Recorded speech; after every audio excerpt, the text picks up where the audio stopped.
Tazama, Mungu anayenisaidia.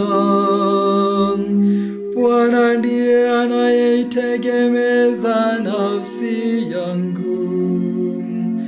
Kwa ukunjufu wa moyo nitakutolea dhabihu.